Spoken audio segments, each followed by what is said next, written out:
জয়ের পথে সঙ্গে Sujoy.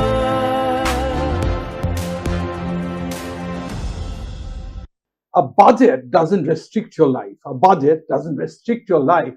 It gives direction. The same is for your goals. The same is for your goals.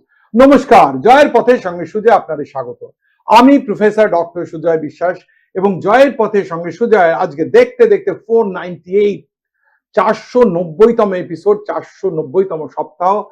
আজকের সপ্তাহে আমার বিশেষ অতিথি, মিডিয়া জগতের খুব চেনা মুখ, সোশ্যাল মিডিয়ার ভাইরাল মুখ, motivational speaker, noted motivational speaker, Mrinal Chakraborty.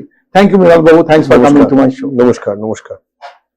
ধন্যবাদ দেবো আমার সকল দর্শকদের, তারা সপ্তাহের পর সপ্তাহ, মাসের পর মাস, বছরের পর বছর জয়ের পথের সঙ্গে সুজয় দেখে জয়ের পথের সঙ্গে সুজয়কে করে তুলেছে এক মুখে মুখে চলা নাম। সঙ্গে রাখুন, দেখতে থাকুন জয়ের পথের সঙ্গে সুজয়। সাপ্তাহিক সাফল্যের 7 কারণ, in the 7 rules of success. First rule, mental preparation creates champions. Money shop, everything starts with the mind. So mind in its own place, Milton Monachan can take a mountain of a mole. So the mind in his own place can make anything. So remember, have mental toughness. The second rule of success, see success clearly before you attempt it physically.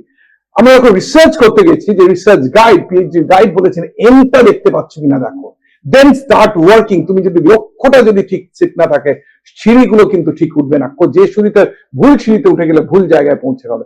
The third rule of success, those who master pressure rise it. Doesn't matter. Anything in life doesn't matter. You have to perform under pressure. Come out of the comfort zone. If you want to grow up, come out of the comfort zone. Then only you will be a delta X difference than the others, and which will make a big name for yourself. The fourth rule of success, replace doubt with decisive empowering language, which is শব্দই ব্রহ্ম। সুতরাং in fact কোন যদি doubt নিজের মনে থাকে, নিজে বলে বলে বলে নিজেকে নিজে বলে clear that up. All is well, all is well, all is well. So that's it. The fifth rule of success, excellence is a habit, not an event. I keep on saying, excellence is a habit. Anything you do regularly becomes a habit, and habit of the excellence is not an act, it's a habit. So excellence is a habit. I mean, in other contexts, Wally, thoughts lead to actions, actions lead to habits, habits lead to character, and character leads to destiny. So again, it's a very important component. Habit is a very important component of the success.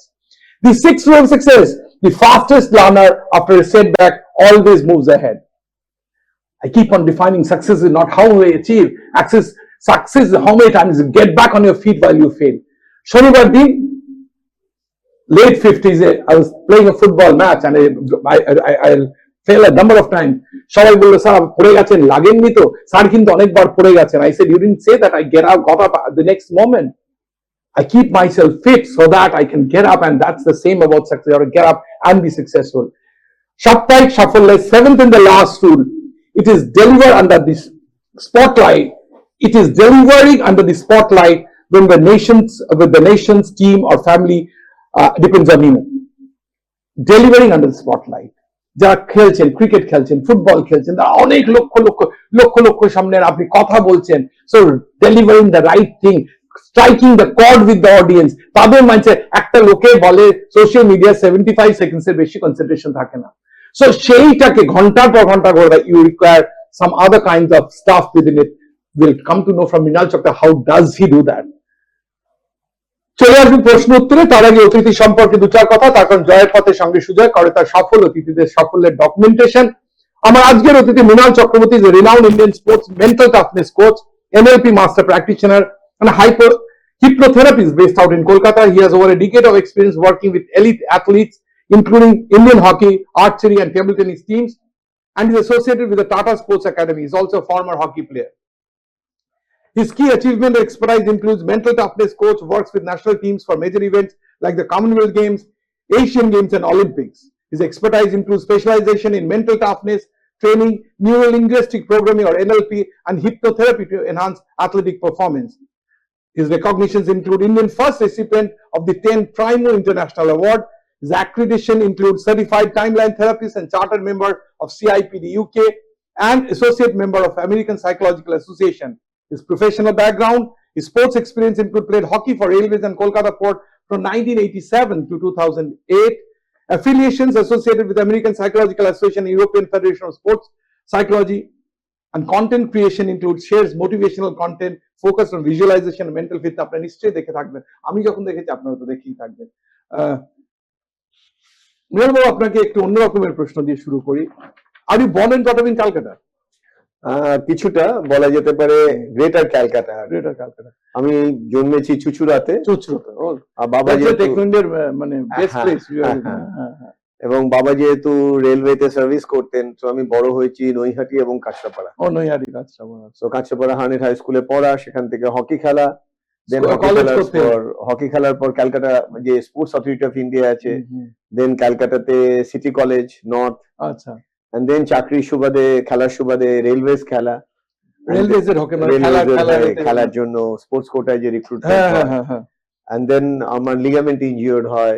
তো তখন আমার কাছে মানে আমার ড্রিমটা ছিল India খেলবো, India jersey পরবো, but যেহেতু লিগামেন্ট অনেকদিন খেলে 87 থেকে 2000 মানে 13 and 21 ইয়ার্স। হ্যাঁ, সো তারপরে লিগামেন্ট টিয়ার হওয়ার পর তখন আমার কাছে একটাই অপশন ছিল, খালি চাকরি করা। সো আমার কোথাও মনে হলো যে না, খালি চাকরির মধ্যে আমি থাকতে চাই না, I have to grow myself. তো সেখানে আমার টিচার যিনি গুরু আছেন, তিনি আমাকে একটাই কথা বলেছিলেন, don't think you are rejected, you are redirected by the universe. So এই রিডাইরেক্ট কথাটার মানে তখন আমার কাছে বোরিং লাগছিল, তার কারণ আমার ড্রিম ছিল ইন্ডিয়া টিমকে সান্ত্বনা দিচ্ছে। এক্স্যাক্টলি। কিন্তু তখন আমি ওনার কথা অনুযায়ী যখন বুঝতে পারলাম যে কোন তীর ছুটতে গেলে একটু পিছনের দিকে টানলে তীরটা অনেক দূরে যায়, একদম হাই জাম্প দিতে গেলে একটু পিছনে আসলে অনেক দূরে জাম্প করা যায়, ভালো জোরে বল করতে গেলে দুপা পিছনে আসলে জোরে করা যায়। তো এটা তোমাকে পিছনে টানা হয়নি, এক্স্যাক্টলি এটা তোমাকে পিছনে টানা হয়েছে এই কারণে। যদি তুমি একটু বেকারছি, এই যে বেসিক পড়াশোনাটা করলেন, আজকে তো you are known as a motivational speaker, as a mental toughness coach and stuff like that. এই যে বেসিক যে পড়াশোনা, দেখুন মোটিভেশন ইজ সামথিং উইচ যে কেউ ইচ্ছে করলেই মোটিভেট করতে পারবে না, it's a feeling that comes out. তার জন্য বেসিক এডুকেশনটা কতটা আপনাকে হেল্প করেছে বলে মানে স্কুল কলেজ? বেসিক এডুকেশনের সবথেকে বড় জিনিস যেটা হেল্প করেছে সেটা আমার খেলার মাঠ। মানে বই খাতার প্রতি আমার ইন্টারেস্ট একদমই ছিল না, আর আমি যখন খেলার মাঠ দেখতাম, আমি যখন ঘুড়ি ওড়ানো দেখতাম, আমি যখন মাছ ধরা দেখতাম, আমি তার থেকে অনেক বেশি শিখতাম। এবং তথাকথিত যে পড়াশোনার মধ্যে আমরা স্কুল থেকে শিখি, আমার যেহেতু ইন্টারেস্ট ছিল না, তো স্যারেরা বলতো দেখো কিছু সাবজেক্টের প্রতি তোমার ইন্টারেস্ট নাও থাকতে পারে, কিন্তু ইন্টারেস্ট গ্রো করাটার মধ্যে দিয়ে তুমি গ্রো করো। তো তুমি অঙ্কে ভালো নও, কিন্তু তোমাকে যদি লাইফে গ্রো করতে হয়, কোথাও লাইফটাও একটা ম্যাথমেটিক্স এর মতন, কোথাও এগোবে কোথাও পেছবে। তো ঠিক এই সুন্দর সুন্দর এক্সাম্পল গুলো আমাকে হেল্প করতো। তবে আমাকে বেশি হেল্প করেছে যে আমার যে ক্রিকেটের কোচ ছিলেন, মানে যখন এমনি ক্রিকেট খেলতাম, এমনি ফুটবল খেলতাম, কিন্তু যখন আমি হকি খেলা শুরু করলাম, তিনি আমাকে একটা কথা বলেছিলেন যে দেখো, লাইফে দু ধরনের মানুষ আগেও ছিল, এখনো আছে। এক ধরনের মানুষকে বলা হয় মাস পিপল, এক ধরনের মানুষকে বলা হয় class people. So mass people always change their dream, they never change themselves for their dream, that's why they become mass, মানে আম জনতা। And class people always change themselves for their dream, they never change their dream easily. Exactly. আমার teacher সবসময় বলতেন যে দেখো, মাস people হয়ে বেঁচে থাকার মানে হলো আসি যাই মাইনে পাই এর মধ্যে আটকে থাকে। কিন্তু যদি ক্লাস পিপল হতে চাও, তাহলে চোখের চশমা পরিষ্কার করার জন্য, এটা আমি দেখানোর জন্য নিয়ে এসেছিলাম, চোখের চশমা পরিষ্কার করার জন্য আমরা এই কাপড়গুলো ইউজ করি। So তুমি যখন তোমার মনটাকে পরিষ্কার করতে শিখবে through a qualified questions, that help you to grow. Exactly. তো আমি ওনাকে জিজ্ঞেস করি what do mean by qualified question, তখন উনি সিম্পল একটাই প্রশ্ন করেছিলেন যে লাইক দিস, তুমি যদি এই ধরনের প্রশ্নের উত্তরের সম্মুখীন হও তাহলে ডিফিকাল্ট লাগবে, কিন্তু এটা দিকেই তুমি শিখবে। আমি বললাম যেরকম, তখন উনি সিম্পলি বলেছিলেন তুমি কি জানো, তুমি কি জানো না। এই কথাটা আমাকে ইন্সপায়ার করে। তখন আমি কথাটার মানেই বুঝতে পারি না যে তুমি কি জানো, তুমি কি জানো না, কিন্তু উনি এত সুন্দরভাবে আমাকে বললেন, আমি ভাবতে ভাবতে দেখলাম আমার কাছে উত্তর নেই। তখন উনি বললেন তুমি ভেবে দেখো। আমি অনেক ভেবে দেখলাম, আমি তো অনেক কিছুই জানি না। তখন আমি ওনাকে বললাম না, আমি জানি না, আমি কি জানি না। তখন উনি হাসতে হাসতে বললেন but I know what you don't know, আমি জানি তুমি কি জানো। গুরু। তো আমি কিউরিয়াস হয়ে গেলাম, আপনি কি করে আমার সবকিছু জানলেন যেটা আমি জানি না। তখন উনি বললেন তুমি কি জানতে চাইছো? আমি বললাম অফকোর্স আমি জানতে চাইছি। তখন উনি বললেন সত্যি যদি তুমি জানতে চাও তাহলে মন দিয়ে শোনো, যেটা তুমি জানো সেটা একটা জলের বিন্দু, আর যেটা তুমি জানো না সেটা একটা অসীম সমুদ্র। এখন তোমার কাছে চয়েস, তুমি যেটা জানো তার মধ্যেই ঘুরপাক খাবে, না যেটা জানো না সেটাকে এক্সপ্লোর করার জন্য নিজেকে রেডি করবে, because this is call out of your comfort zone. আমি আপনাকে কেন প্রশ্নটা করলাম, আমি বললাম যে এই যে বেসিক শেখা, আজকাল তো আমি অনেক বছর ধরে এই আমার টেকনো ইন্ডিয়া গ্রুপে আছি। ছেলেরা খুব মানে মানে মানসিক শান্তিটা খুব কম, মানে ওই বলে না ব্রাউনিয়ান মুভমেন্ট, কোনটা করবে সেটা করবে এটা করবে। আমি তো সিরিয়ালে করেছি, আমি খুব বিখ্যাত সিরিয়াল করেছি, খড়কুটো বলে একটা 2 বছর। তো লোকে আমি সিনেমা করেছি, গান করেছি। তো ওদের কিন্তু আমি কিন্তু সবকিছু পড়াশোনাটা শেষ করা, মানে I was good in my study, so I complete that. তো আমি ওদের বলি, দেখ এত টাকা খরচা করে মা বাবা এখানে ভর্তি হয়েছে, আগে বেসিক এডুকেশনটা কমপ্লিট কর। এন্ড আই ফেল্ট, এবং আপনি একই কথা এ করলে রেজোনেট করলে, যে বেসিক এডুকেশনটা থাকলে it gives you the confidence to move ahead in life, whatever, and you can get up while you fall, যেরকম বলে ফাউন্ডেশন তৈরি করতে সাহায্য করে। মানে আমি I keep on saying as a civil engineer, যে যত ফাউন্ডেশন স্ট্রং হবে তত স্ট্রাকচার স্ট্রং। 25 তলা বাড়ির জন্য 25 মিটার পাইল করা হয়, মানে যদি সেটা যদি না জানে। আর অ্যাকচুয়ালি কি হচ্ছে, এই সোশ্যাল মিডিয়া থেকে লোকে তো সোশ্যাল মিডিয়াতে ভীষণ সময় কাটাতে, সো ইজ রিকোয়ার্ড, কিন্তু মানে I define what is poison, any access of anything is poison, access of social. আমার ব্রেনটা তো কাজ করছে না, আমি তো শুধু আমাকে যা কাজ করানো হচ্ছে করেছে। So I was very eager to get him in my show. I was following up for a long time. তারপর আমি ওনাকে ফলো করেছি, and he took sense, and the audience, a huge audience listens to him. That doesn't, it is not easy. Whosoever practices that can appreciate that this is not it. এবার বলছিলেন আপনারা, এটা বলুন তারপর। রাইট। সো এই যে ছোটবেলায় গুরু সবসময় বলতেন যে দেখো, জীবনে গুরু থাকলে তোমার 2000 কিলোমিটার তুমি 10 মিনিটে পৌঁছাতে পারো, বিকজ তিনি তোমাকে রাইট ডাইরেকশন দেখাবে। গুরু ছাড়া, কম্পাস ছাড়া তুমি ছুটে বেড়াচ্ছ, হাতে ঘড়ি পড়লে তোমার ডিরেকশনটা কি, তুমি কি করে বুঝবে? আমি একটু স্টপ করে বলছি, বাংলা ওয়েস্ট বেঙ্গলে তো হকিটা অত পপুলার না, লোকে ফুটবল খেলবে, ফুটবলে ইন্ডিয়া যাই করুক, আমাদের সময় তো তাই অন্তত দারুণ ছিল আর কি। যেরকম আমরা সেদিন শনিবার যখন খেললাম, বলে আপনি ফুটবলও খেলতে পারেন, ফুটবলটাই খেলতে পারেন, এটা পিয়ার আলীর কোচিং এ শিখেছিলাম। ক্রিকেট তো সবাই যেরকম খেলে, ফুটবল ক্রিকেট ছেড়ে হকি কেন? কোশ্চেন। কিছু জিনিস আমরা যদি একটু স্পিরিচুয়ালি দেখি, কিছু থাকে, কিছু ডেস্টিন থাকে। তো আমার বাবা ফুটবলও খেলেছেন, হকিও খেলেছেন, টেবিল টেনিস খেলেছেন। বাবা সবসময় বলতো, যে কোনো একটা স্পোর্টস কে ভালোবাসবি, পড়াশোনা স্পোর্টস দুটো হাতের মতন, খেলা দুটো পায়ের মতন। সো আমি যখন স্কুলে ফুটবল খেলতাম, তখন দেখতাম ফুটবলে যখন ট্রায়ালে যেতাম, প্রচুর মানুষ ট্রায়ালে যাচ্ছে, প্রচুর মানুষ। এবং আমিও ডিস্ট্রিক্ট ট্রায়ালে গিয়ে দেখতাম, ফাইনাল সিলেকশনে গিয়ে যে কোনো কারণে আমি কেটে যেতাম।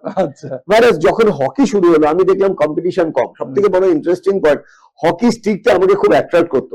আর যেহেতু ন্যাশনাল স্পোর্টস হকি, সেজন্য কোথাও আমার মনে হলো যে ন্যাশনাল স্পোর্টস যেখানে হকি, সেখানে আমি কেন হকিতে ইন্টারেস্ট হবো না। ইন দ্য মিন টাইম আমার যিনি কোচ ছিলেন, তিনি একটা দারুণ ইন্টারেস্টিং কিউ বা ট্রিগার, যেটা এনএলপি তে বলা হয় অ্যাঙ্কার করা, তিনি আমাকে একটা দারুণ জিনিস দিয়ে অ্যাঙ্কার করলেন, এবং সেটা বেসিক্যালি আমাকে হকির প্রতি ইন্টারেস্ট গ্রো করে।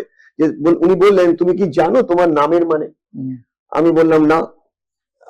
আমি বললাম, মৃণাল নামের কোনো মানে আছে? বলে অফকোর্স আছে। তো উনি আমাকে সুন্দর একটা কথা বললেন যে ইন্ডিয়ার ন্যাশনাল ফ্লাওয়ার কি? আমরা সবাই জানি লোটাস। তো উনি বললেন যে এই যে লোটাস যখন কাদার মধ্যে দিয়ে ওঠে, যে স্টিকটা থাকে, ওটার নাম হচ্ছে মৃণাল। তো হতেই পারে যে নামের মধ্যে মৃণাল আছে, যে লোটাস মানে ইন্ডিয়াকে তুলছে, সে হতেই পারে কোনো ন্যাশনাল স্পোর্টস এর সাথে ন্যাশনাল ফ্লাওয়ারের কানেকশনে সেটা সিনার্জি হতে পারে। এই কথাটা না, আমি জানি না, আমরা যখন হকি স্টিক নিয়ে দাঁড়িয়েছিলাম স্কুলে, 70 জন দাঁড়িয়েছিলাম, কিন্তু এই কথাটা আমাকে হঠাৎ করে ক্লিক করলো, এবং উনি যেন মনে হলো আমাকে হ্যামার করছেন আর বলছেন, this is only for you, this is only for you. এবং কোচ পরের দিন আমাদের বললেন যে দেখো, তোমরা 70 জন হাতে হকি স্টিক নিয়ে আছো, কিন্তু এখান থেকে 2 জন বা 1 জন দেখবে এই হকির কারণে তুমি একদিন ইন্টারন্যাশনালি ফেমাস হবে। এই কথাটা না আমার মধ্যে ঢুকে গিয়ে এটা ভেতরে একটা কিউ তৈরি হলো, এবং আমার এখনো মনে আছে প্রত্যেকদিন মাঠে সবার আগে আসতাম আর খালি ভাবতাম এই হকি স্টিকটা আমার কাছে ল্যাডারের কাজ করবে, একদিন আমাকে ফেমাস করতে সাহায্য করবে। এবং সত্যি তাই, আজকে সেই কোচ যখন বলেছিল যে তুমি কোনোভাবে ইন্ডিয়াকে লিফট করবে থ্রু লোটাসের স্টিকের মতন, আজকে কিন্তু আমি যে কাজটা করছি, যেটা ইয়াং জেনারেশন, এবং যখন মানুষ কোনো ভারাক্রান্ত হয়, যখন মানুষ তার আলটিমেট ডিসিশন নেয় যে আমি এই পৃথিবীতে থাকবো না, তখন হয়তো আমার কথাগুলো তাকে ইন্সপায়ার করে ইউটার্ন আনতে সাহায্য করে। সো এটা আমার কাছে একটা ব্লেসিংস যে হকি ওই সময় আমাদের স্কুলে শুরু হয়েছিল বলে হয়তো আমি নিজেকে নতুন করে রিডিসকভার করতে পেরেছিলাম। সো এত এপিসোড হচ্ছে যে 489তম হকি প্লেয়ার কিন্তু আসেনি। So this is a maiden episode, যেখানে the first hockey player who is the noted motivational speaker এসেছেন, এবং আমি ওনার অনেকে ফলো করেছি, নিজেও যেহেতু মোটিভেশনাল টকিং করা, but that is not my full-time profession. So I try to learn from the people who has excelled in it, so that I get the content from them, and that was এবার বলছি যে hockey খেলতে খেলতে Did you become a professional player? হকিটাই কি right, professional আমি হয়ে গেল? Professionally hockey খেলে রেলে চাকরি পাই। আচ্ছা 3 বছর রেলে চাকরি করার পর আমার কোথাও চাকরিটা ভালো লাগছিল না, তখন আমি পোর্ট ট্রাস্টে জয়েন করি। আচ্ছা যখন আমি পোর্ট ট্রাস্টে এগেইন খেলার হ্যাঁ একদম স্পোর্টস কোটা, তখন রেসপেক্টেড শিবাজি ব্যানার্জি স্যার ছিলেন, মোহনবাগানের গোলকিপার ছিলেন, ওনার হাতে আমি জয়েন করি। Very close, was very close. Exactly. So শিবাজি স্যার আমাকে সিলেক্ট করেন এবং আমাকে বলেন ভালো করে খেল, তোর মধ্যে এবিলিটি আছে, তোর হাইট খুব ভালো, বাঙালিরা এরকম হাইটের হয় না যারা হকি খেলে। এবং আমি খুব সিরিয়াসলি হকি খেলা শুরু করি এবং ওয়ান ফাইন মর্নিং মোহনবাগান মাঠে একদিন খেলতে গিয়ে আমার লিগামেন্ট টিয়ার হয়ে যায়। এবং সেই দিনটা আমার লাইফের টার্নিং পয়েন্ট, বিকজ ওই দিন আমি যখন কাঁদছিলাম, তখন আমার কাঁদছিলাম না এই কারণে যে ব্যথা হচ্ছিল, কাঁদছিলাম এই কারণে যেন কোথাও একটা ড্রিম আমার হাত থেকে ছিটকে যাচ্ছে।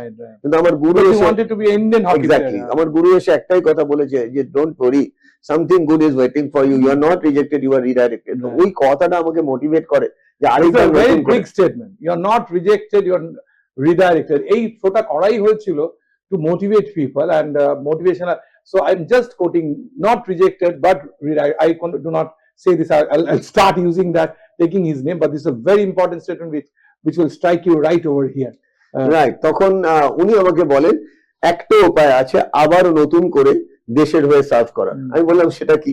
বলে দেখো খেলোয়াড়রা 2 বছর 5 বছর 8 বছর ইন্ডিয়ান টিমকে সার্ভ করবে, তারপরে তাকে একটা সময় রিটায়ার করতে হবে। বাট তুমি যদি সাপোর্ট স্টাফ হিসেবে কাজ করো, support staff exactly through out the life তুমি সাপোর্ট করতে পারবে। সাপোর্ট স্টাফের কোনো এজ নেই।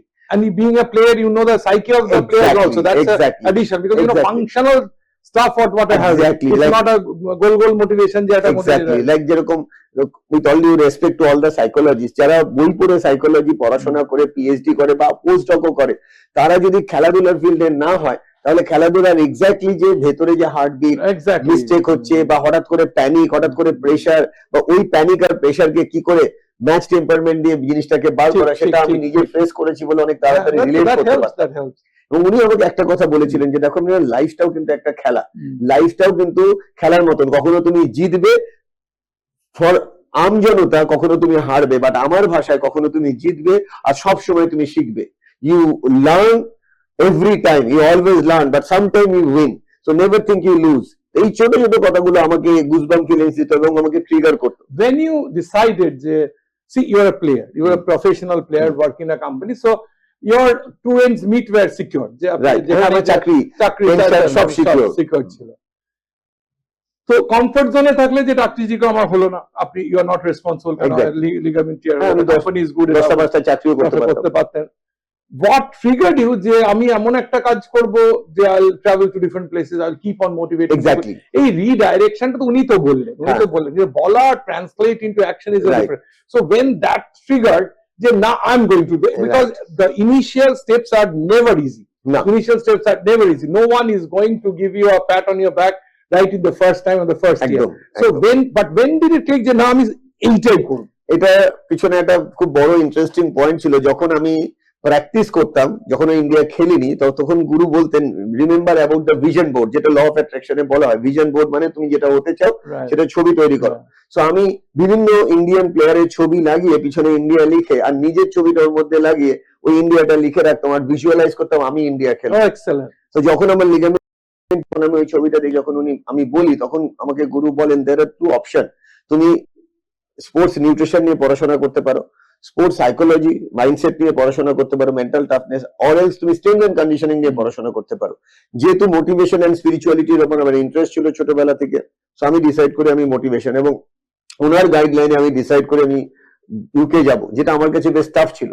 তো তখন উনি একটা কথাই বলেছিলেন, দেখো ইন্ডিয়া জার্সি তোমার কাছে ফিরে আসবে, কিন্তু তোমাকে একটা জার্নির মধ্যে দিয়ে যেতে হবে, যে জার্নিটা সবাই যায় না, খুব লিমিটেড যায়, যে কারণে এই জার্নিটাকে বলা হয় irreversible process, that is called transformation. So difference between change and transformation. Change মানে খুব মোটিভেটেড হলাম, লাইক আমাদের এই আলোচনা শুনে অনেকেই দেখবেন খুব মোটিভেটেড হবে, কিন্তু সেই মোটিভেশনটা ধরে রাখতে পারে না, যেহেতু ওটা ডিসিপ্লিনে কনভার্ট হয় না। ডিসিপ্লিনে না কনভার্ট হলে তো আমি এটা কিউ নিয়ে বলছি, মানে I keep on telling that you can inspire people, you cannot motivate, because motivation is action, you have to do that in order to get that's why it's a motive toward action, motivation. So উনি আমাকে খুব সুন্দরভাবে বললেন যে তুমি যে জার্নিতে যাচ্ছ এটা এভাবে ভাবো, একটা শুয়োপোকা কিসে পরিণত হয়ে যায়? বাটারফ্লাই পরিণত হয়। Transformation, irreversible change. একটা ছোট্ট বালির কণা ঝিনুকের মধ্যে ঢুকে যায় বলে ওটা পার্ল হয়ে যায়, আর কিন্তু ওই সেই ছোট্ট বালিকণা হয় না। বা একটা হিরে মানে কয়লা হিউজ প্রেসারে থেকে ওটা কিন্তু ডায়মন্ড হয়। সো তোমাকেও মাইন্ডসেট করতে হবে, তুমিও এই প্রসেসের মধ্যে দিয়ে যাচ্ছ, যে প্রসেসে প্রেসার থাকবে, and pressure and time actually make you, it never break you. If you want to break you, then only you can make you. মানে কথাটার মধ্যে একটা কিউ আছে, নিজেকে নিজে ভাঙতে হবে। যেভাবে একটা পাথর হিন্দি में बोलते हैं ना कि कंकर बन जाता है शंकर जब उसमें खतरा लगता है, तो মানে নিজেকে ভাঙতে হবে। জিজ্ঞেস করলে তুমি কি করে ভগবান হলে, আমি মাথে ফ্লোর হয়ে পড়ে রইলাম, এক্স্যাক্টলি। আমি যখন আঘাত খেয়েছি তখন তুমি দেখেছিলে এক্স্যাক্টলি। সো সেই মানে প্রথমার্ধ একদম শেষ হয়ে যায়। আপনার কথা মানে শুনতে চাইলে তো আমি যেটা দেখাবো সেটা আমি নিয়ে এসেছি আপনাদের জন্য। তো ওই মোটিভেশনটা ধরে রেখেছিলাম বলে আমার একটা ড্রিম ছিল যে আমার একটা আলমারি থাকবে যার মধ্যে ভর্তি খালি ইন্ডিয়ান টি শার্ট থাকবে। কিন্তু যখন আমার লিগামেন্ট ছিঁড়ে গেল তখন তো হাত থেকে ওগুলো বেরিয়ে গেল। তারপরে যখন আমি ইউকে তে গেলাম, আমি 8 বছর ছিলাম ইউকে তে। আমার ইউনিভার্সিটি ছিল কেমব্রিজে।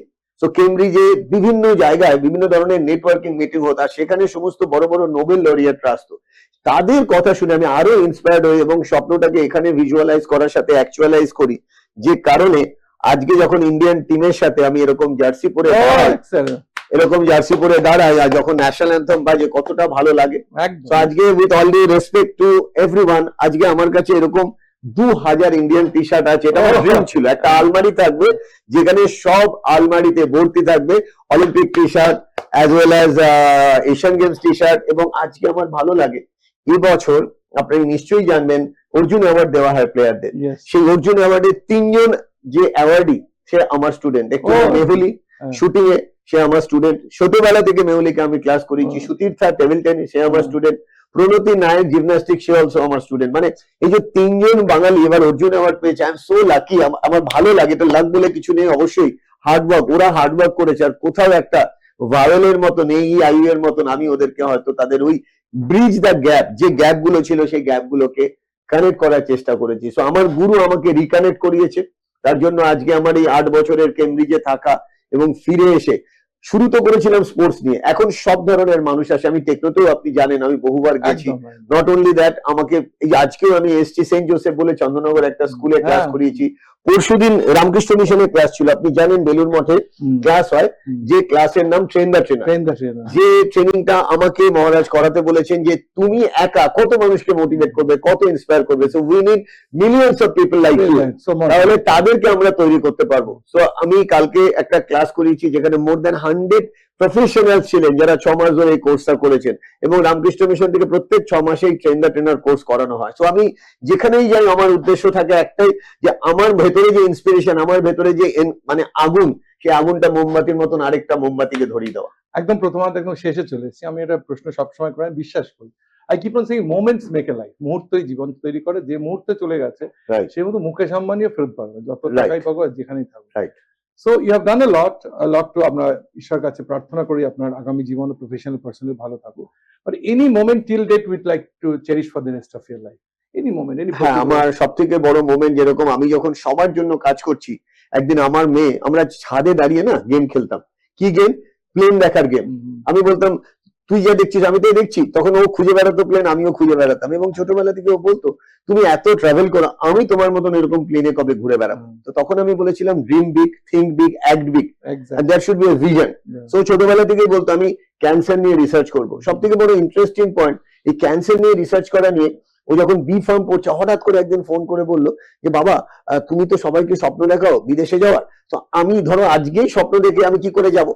I will start visualizing that you are already over there. বিশ্বাস করবেন আপনি, সবাই করবেন আমি জানি, উইদিন 5 days এর মধ্যে খবর পাঠালো আমাকে যে খুরানা স্কলারশিপ বলে একটা স্কলারশিপ আছে যেখানে ইন্ডিয়ানরা অ্যাপ্লাই করে, যেখানে 2 লাখ অ্যাপ্লিকেশন পরে মাত্র 70 জন যেতে পারে। সো ও এই অ্যাপ্লিকেশনটা করার সময় একটাই কথা বললো, আমি কি ভাববো? আমি বললাম always remember, when opportunity meet preparation, that is called success or luck. You don't have any power about the opportunity, but preparation is everything. তুমি প্রিপারেশনে ফোকাস করে দেখো, অলমাইটি তোমাকে নিশ্চয়ই তোমার জন্য যেটা বেশ সেটা করবে, পেলেও ভালো, না পেলে আরো ভালো। মন কা হতো আচ্ছা, না হতো আর আচ্ছা।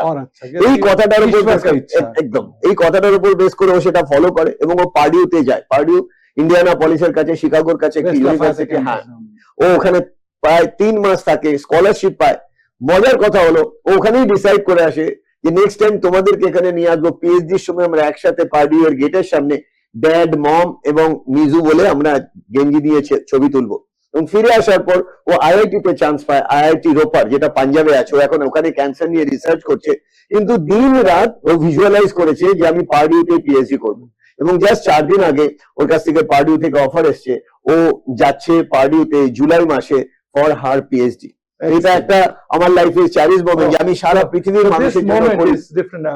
490 লোক, 450 উপর গেস্ট, সবার মুহূর্ত কিন্তু ডিফারেন্ট। সি আজকে উনি যেটা বললেন এরকম কিন্তু হয়নি। So what we are trying to do is, আমি দেখেছি 30 মিনিটের 35 মিনিটের কনভারসেশন লোক খুব কম দেখতে, তাই শর্টস করে এই যে মোমেন্টস, এই যে এই ছোট ছোট গুলো ভেঙে দিয়ে লোকে দেখছে। So this question was very important. আমরা বলেছি প্রথমার্ধে একদম শেষে একটা ছোট্ট গল্প বলবো, ছোট্ট গল্প। আজকে উনি যা তার সাথে কিন্তু খুব মিল আছে। ইনফ্যাক্ট শুভদীপের ভীষণ রাগ, গ্রামে থাকে, ভীষণ রাগ।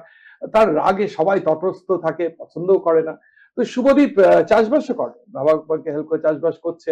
তো একদিন হচ্ছে চাষবাস করছে, পাশের জমির ছেলেটা হয়তো কি কাজ করতে গিয়ে তোর গায়ে কিছু ধুলোবালি এসে পড়েছে, and he was furious and started shouting at the top of his voice, এত যে কুকুর বেড়াল যা ছিল, মছি মাছা সব চালিয়ে চলে যাচ্ছে। ছেলেটা একটা হতবাক করে, because he was not directly responsible, ওকে অপমান করতে চায়নি কিংবা নোংরা করতে চায়নি। তো ফিরে এসে চৌধুরীর খুব মন খারাপ হয়েছে যে I should not have done. এটা কিন্তু জানবে সবার হয়, you shout on another person, you feel most bad. তো এসে ভাবছে, তোর স্ত্রী এসে বলেছে কি হয়েছে, বলছে এরকম করে ফেলেছে, আমার মনে হচ্ছে একদম ঠিক হচ্ছে না, লোকে আমাকে অ্যাভয়েড করে, আমি ভালো না, আমাকে কেউ পছন্দ করে না। দেন ই সেড, ওইখানে একজন ঋষি এসছে, মুনি এসে, ঋষি এসছেন, ওখানে যাও। সাধু বাবা এসছে, সাধু বাবার কাছে। তো বলছে সাধু বাবা কি, সাধু বাবাদের কোনো রাগই হয় না, আমার সম্বন্ধে কি জানি। তো সাধু বাবার কাছে গেছে, বলছে এরকম অবস্থা, আমি তো এরকম সবাই অপছন্দ করে। তখন বলছে তুমি বাড়ি থেকে 2টো হাঁড়ি নিয়ে, তো হাঁড়িতে জল নিয়ে এসছে, আবার হাঁড়ি জল ভর্তি হাঁড়ি নিয়ে এসে ওনার সামনে বসছে। তো বলছে একটা হাঁড়ি একটুখানি মানে হাফ জল করে, তারপর তুমি এ করো, ফোটাও। জল ফুটছে, গ্যাস বেরোচ্ছে, ধোঁয়া বেরোচ্ছে, আর মুন্ডিটা ধোঁয়ার ওপর দিয়েছে। ধোঁয়ার ওপর দিয়েছে যখন, ধোঁয়াটা পুরো চোখ মুখে হয়ে গেছে। নিয়ে একটা আয়না বলে, তুমি তোমাকে দেখতে পাচ্ছ? বলছে না। আবার ডুবিয়ে দিচ্ছে, আবার তুলছে, দেখতে পাচ্ছ? দেখতে পাচ্ছে না। তারপর ধোঁয়াটা পরিষ্কার করে দিচ্ছে, মুখটা পরিষ্কার করছে। এবার দেখতে পারো, বলছে তোমার যখন রাগ যখন ফুটে বেরোচ্ছে তখন you cannot see, so don't react, only respond. তুমি রাগ করে মধ্যে কিছু, you won't be able to take the right decision, correct decision. বলছে তাহলে মনটা শান্ত করবো কি করে? তখন গুরুদেব একটা নিয়ে, ওই সাধু বাবা একটা কিছু ময়লা নিয়ে আর একটা বালতি আর এতে হাঁড়ি জলে ফেলেছে, জলটা নোংরা হয়ে গেছে। জলটা নোংরা করে দিলাম, বাড়িতে নিয়ে খাওয়া জল নিয়ে এলাম। আস্তে আস্তে ওই নোংরা গুলো সেটেল করে গেল, দেখবে সেটেল করে গেল। So if people abuses you, people throw stuff at you, শব্দ নিক্ষেপ করে, give time, it will settle down and the clear mind will come up. ছোট্ট গল্প, true for everybody. We shouldn't, easy to say, difficult to follow, but there is no other route to it. In order to remain calm, in order to achieve what you desire, what you dream, what you ultimately want to achieve, you have to respond and not react. Reaction is going to end you, but response will take you to the place where you actually desire to be. So ফিরে আসবে একটা ছোট্ট বিরতির পর। আপনারা দেখছেন জয়ের পথে সঙ্গে সঙ্গে।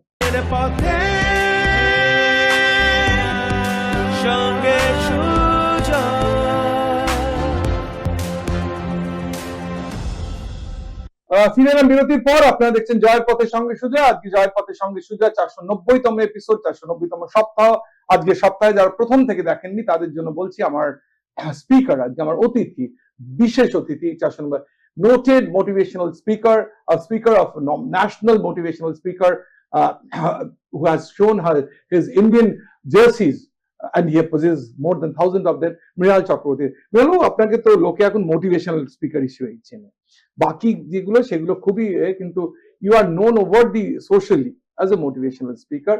একটু যদি আপনি বলেছেন, যদিও পার্সোনাল লাইফ শেয়ার করেন, আমি বলি যে পার্সোনাল লাইফ যদি ভালো থাকে তাহলে প্রফেশনাল লাইফ হওয়ার চান্স বেশি। বেশি। যারা এক্সেপশন, আমি তো 450-র উপর অতিথি এখানে দেখেছি।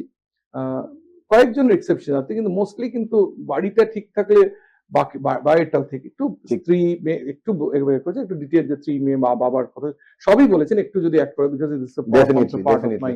ছোটবেলা থেকে আমি বড় হয়েছি, আমরা দু ভাই। আমার যেরকম ভালো নাম মৃণাল, আমার ভাইয়ের নাম কুনাল, আর ডাক নাম রাজু, আর ভাইয়ের ডাক নাম কাজু। তো রাজু কাজু বলে আমরা পরিচিত, আমরা ছোটবেলায় কাঁচরাপাড়ায়। এবং আমি যখনই স্কুলে যেতাম আমরা দু ভাই একসাথেই যেতাম। আমার বাবা যেহেতু পুলিশ অফিসার ছিলেন, এটা আমার লাইফে একটা বিরাট বড় আশীর্বাদ। তার কারণ বাবা একটা ওষুধই আমাদের ছোটবেলায় দিয়েছেন এবং দুজনকে দিয়েছেন বলে এট দ্য এজ অফ 52 আমার স্পাইনাল কর্ড এখনো সোজা, এবং এখনো স্ট্রাকচার দেখে কেউ বলতে পারে না আমার এজ। সেটা হলো ডান্ডায় ঠান্ডা, উত্তম মধ্যম ধোলাই। তো ছোটবেলায় প্রচুর ধোলাই খেয়েছি। I am thankful to universe and god, because আজকের দিনে ধোলাই কনসেপ্ট চলে গেছে। আজকাল পুলিশের মাঝে মাঝে দরজা বন্ধ করে মাঝে মাঝে দু এক জায়গায় ধোলাই দেয়, বাট আমি ধোলাই খেয়েই কিন্তু বড়। এবং আমার পার্সোনাল লাইফে এই ধোলাইটা হয়তো দরকার ছিল, তার কারণ আমি ধোলাই না খেলে হয়তো এতটা স্ট্রেট, এতটা ফোকাসড হতাম না। সেকেন্ড অফ অল, আমার যখন চাকরি জীবন হয় তখন আমার ডিসিশন নিয়ে আমি বাবা পুলিশে চাকরি করতেন? বাবা পুলিশে চাকরি, মা কি হাউস? মা টোটালি হোম মেকার ছিল, এবং মা সারা জীবন কেঁদেই ভাই গেছে। কি করেছেন? ভাই ভেটেরিনারি ডক্টর হয়েছে। তো আমি যখন চাকরি করি তো বাবা ভাবে যে এ তো বাউন্ডুলে খালি উদমাদা ঘুরে বেড়ায়, বাঙাল ভাষার যে কথাবার্তা, একে সেটেল ডাউন করা উচিত, তো এর বিয়ে দেওয়া উচিত। তো যখন আমার বিয়ে হয় বাবা মা ভাবে যে এবারে ও সেটেল ডাউন হবে। কিন্তু বিয়ে হওয়ার আমার যখন মেয়ে হয়, তখন মেয়ে যখন 4 বছর বয়স, তখন আমার লিগামেন্ট টিয়ার হয়, তখন আমার বয়স নেই 29। এবং ওই সময় কিন্তু আমি ডিসিশন নিয়ে আমি আবার ফার্দার স্টাডিজ করব। এটা বাড়ি থেকে একটা বিরাট বড় বাধা এসেছিল আমার। স্ত্রী যেরকম হয়, হাউস ম্যানেজ করা, সংসারকে সবকিছু ধরে বেঁধে রাখা। আমি তো খেলাধুলা করে বেড়াতাম সারাদিন, সেই ভোরবেলা বেরোতাম, রাতে ঢুকতাম। তো বিয়ে করে চলে গেলেন? না না, ওইখানেই ওইটাই টুইস্ট। আমি যখন বিয়ে করলাম তারপরে আমি তো সেটেল ডাউন হবো, ইন্ডিয়ায় সবকিছু করবো। বেঙ্গলে যেরকম হয়, চুচুড়া থেকে ট্রেনে উঠতাম, হাওড়া স্টেশনে নামতাম, গঙ্গা পেরোতাম, অফিস, পোর্ট ট্রাস্টের হেড অফিস, আরামই ছিল। আমার একবার পোস্টিং হয়ে যায় 51-এ। 51 মানে যেখানে ওই জাহাজ গুলো ঢোকে। আমার এক বস বলেছিল, মৃণাল মনে রেখো এটা সাপ নয়, এটা তোমার সাপে মানে সাপে বর। তো আমাকে বলেছিল এটা সাপে বর, তো জীবনে দেখবে তোমার কিছু ঘটনা ঘটবে সেটা সাপে বরের মতন হবে। তো আমার ওই বিয়ের পর লিগামেন্ট ছেড়ে অনেক সাপে বরের মতন, মানে ওই যদি লিগামেন্টটা না ছিড়তো আমি কিন্তু টিপিক্যাল চাকরি করতাম।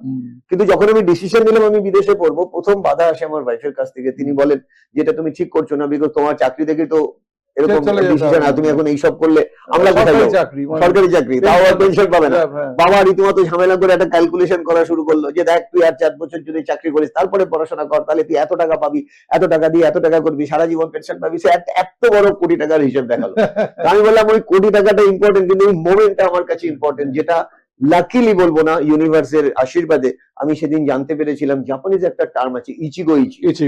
So this is the moment. এই মোমেন্ট তোমার কাছে বারবার ফিল হবে, মোমেন্ট নেভার কাম। তোমাকে ক্যাপচার করতে হবে এই মোমেন্টটা, যেটা আমার গুরু বারবার বলতো, এই মোমেন্টটাকে তুমি ধরো। এবং ওই মোমেন্টটা ধরার জন্য আমি ডেসপারেট হই, এবং অফিস আমাকে পারমিশন দেয় না। দেখুন, গভর্নমেন্ট অফিসাররা ক্লার্ককে হঠাৎ করে বিদেশে পড়তে যায়, তাদের কাছে রেলিভেন্ট নাও লাগতে পারে, তাদের জায়গায় তারা ঠিক। আমাকে আমার টিচার বলছে যে সবসময় দেখবে যারা তোমার ক্লোজ পিপল, যারা তোমাকে বাধা দিচ্ছে, তারা কিন্তু ঈশ্বরের দূত। কেন বাধা না দিলে রেজিস্ট্যান্স তৈরি হবে না, রেজিস্ট্যান্স না দিলে তুমি নেভার গিভ আপ অ্যাটিটিউড তৈরি হবে না, নেভার গিভ আপ অ্যাটিটিউড না তৈরি হলে কমফোর্ট জোনের বাইরে যে আউট অফ দ্য বক্স, ওইখানে তুমি কখনো যাবে না। এক্স্যাক্টলি, তোমাকে ভাঙতে হবে। আর এরা তোমার শত্রু না, এরা ঈশ্বরের প্রেরিত দূত, তাদেরকে তুমি কখনো রাগ করো না। পোর্ট ট্রাস্টের যারাই অফিসার তোমার ক্ষতি চাইছে, দেবো না ক্ষতি চাইছে, তারা তোমাকে প্রিপেয়ার করছে। তারা যদি বাধা না দিত, তারা যদি বলতো তুমি থেকে যাও, আমরা তোমার হেল্প করবো, তাহলে তো তুমি অ্যাভারেজ একটা লাইফ লিড করতে। তো এটা আমার পার্সোনাল লাইফের একটা বাধা, এবং ওই বাধাটাই কিন্তু আমার আশীর্বাদ হয়েছে। আমি যখন ইউকে তে যাই, আমি গিয়ে সব ধরনের কাজ করতাম, রেস্টুরেন্টে খাবার সার্ভ করা, রাস্তায় দাঁড়িয়ে নিউজ পেপার শেয়ার করা, ইউনিভার্সিটি নিউজ পেপার, এবং খুব বোল্ডলি করতাম, বিকজ ঘরের মধ্যে ইন্ডিয়ার একটা ফ্ল্যাগ লাগানো থাকতো আর ইন্ডিয়ার জার্সি, যে একটা দিন আমি ফিরে গিয়ে এই ইন্ডিয়ান জার্সি পরে ইন্ডিয়াকে সার্ভ করবো, এবং সেটা আমি করেছি। আমরা ইংল্যান্ডকে 4-5 বার হারিয়েছি। মেয়ে তারপরে বি ফার্ম পড়া শুরু করলো, সেইখান থেকে মেয়ের ড্রিম তৈরি হলো যে I want to become B Pharm, বললো বিআইটি মিস্টার রাঁচিতে, এবং ওখান থেকে খোরানা স্কলারশিপ কোয়ালিফাই করে এম ফার্ম করে পার্ডিউতে গেল, খোরানা স্কলারশিপ ফিরে এসে এখন আইআইটির ওপর আবার সে পার্ডিউ যাচ্ছে জুলাই আগস্ট মাসে। সবে পেয়েছে সব, মানে সব ঈশ্বর মানুষের কাজগুলো করে। এর মধ্যে হবি কোন? আমি বলি যে আমরা যতই দেখাই যে আমরা ঠিক আছে, এভরি আমি বলছি যে we are almost on the 500th episode. Every person has a struggle. সে যত হর্ষ নটিয়া থেকে শুরু করে সৌমিত্র বাবু এসে সবাই। তো আমরা বলি এইটা মানে এ করার জন্য আমরা উত্তীর্ণ হওয়ার জন্য we have our own me moments which we call hobby moments. তারপর হবি, আমার হবি মোমেন্ট ট্রেকিং। ও ট্রেকিং। আমার প্রবীর চক্রবর্তী বলে রেলের এক অফিসার আছে যে ছোটবেলার বন্ধু, তো প্রবীর আমার গাইড। আমরা প্রত্যেক বছর দুটো করে ট্রেক করি, যে ট্রেকিং এ আমি রোজ শিখি। পাহাড়ের উপরে ওঠা, যখন উঠি তখন নুড়ি কাঁকড় থাকে, নর্মাল টেম্পারেচার থাকে, একটু ওঠার পর দেখা যায় বড় বড় গাছ, তারপরে ওঠার পর দেখা যায় কোনো গাছ নেই, তারপরে ওঠার পর দেখা যায় চারিদিকে বরফ। ওই বরফের মধ্যে দিয়ে হাঁটা চারটেখানি কথা না। এবং যখন 5000 ফিটে আমরা যাই তখন চারিদিকে শুনশান, একটা পাখিরও আওয়াজ পাওয়া যায় না। ওই সময় যেন নিজেকে নৈসর্গিক আনন্দ, যেন নিজেকে নতুন করে ফিরে পাই।